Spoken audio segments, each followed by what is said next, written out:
상여금 분할에 대한 반성은 없고 비겁한 변명들 뿐인가.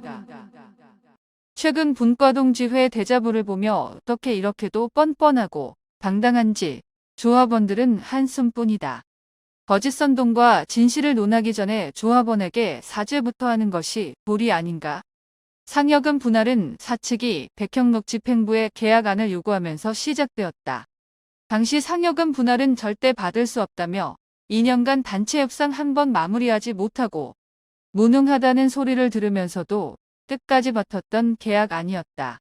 그러나 박근태 지부장이 당선되고 상여금 분할을 받아들였다. 박근태 지도부의 현명한 판단이라고 자화자찬을 하지만 민주노총, 금속노조는 상여금 분할을 결사반대했다. 금속노조 당시 김호규 위원장과 금속중앙위에서 상여 분할을 받은 박근태 집행부에 대해 징계위원회 회부에 대한 논의도 있었다고 한다. 또한 사측은 백형록 집행부에 상여금 분할을 제시하며 OT 30시간을 지급하겠다고 제안했지만 끝끝내 젊은 조합원들의 임금 인상을 위해 반대했다고 한다.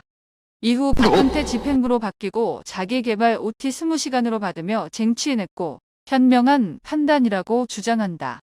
상여금 분할이 조합원들에게 좋은 정책이라면 노동조합이 먼저 요구했어야 하지 않는가?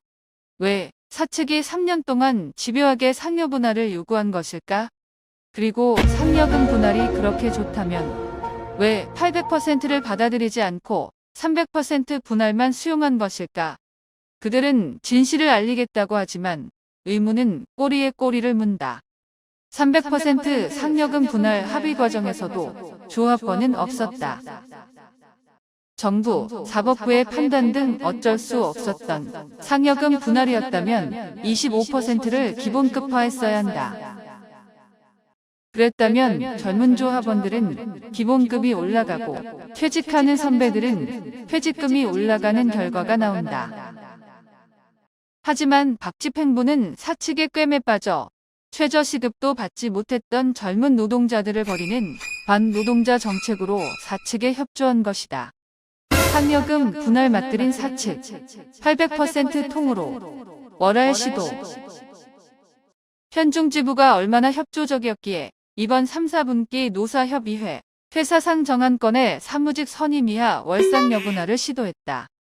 회사가 총연봉이 상대적으로 낮다고 인정하며 경영지원 비조합원의 경우 이미 매달 66.67%의 분할을 일방적으로 시행했고 만족도가 높다고 표현했다.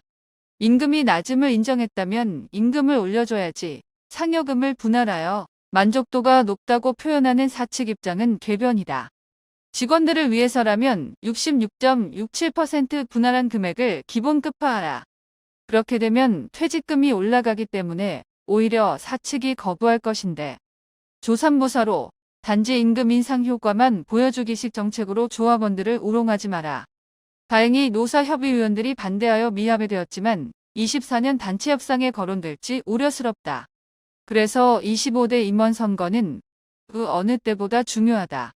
또다시 상여금 분할을 눈뜨고 당할 것인가. 상여금 분할을 한 집행부를 또 선택하여 나머지 상여금도 분할을 당할 것인가. 그래서 이번 25대 임원 선거가 중요하고 우리 생존권이 달려있다. 통상임금 소급 항목부터 지급까지. 통상임금 소송이 김진필 집행부 때 시작하여 정병천 집행부에서 마무리되었다. 민주혁신은 현장 조직으로 통상임금 소급 항목이 누락되지 않도록 노사에 끊임없이 요구했다.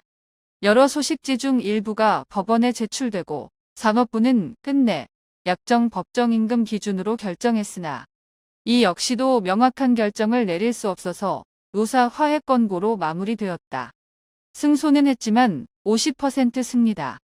성과금, 격려금, 하기 휴가비 등 통상 임금으로 받을 수 없는 반쪽짜리 결정이다. 결과가 어찌되었든 늦었지만 김진필 집행부부터 정병천 집행부까지 고생했다는 말을 전한다. 감시 단속, 전임자, 해외 파견자, 책임급 이상 체불임금. 통상임금은 체불임금이고 법원이 판단하기 어려운 부분을 노사 화해 권고로 최저임금을 제시했다. 조합원 및 비조합원은 노동조합에 문제 제기, 항의 방문도 해봤지만 돌아오는 답변은 어쩔 수 없다는 말.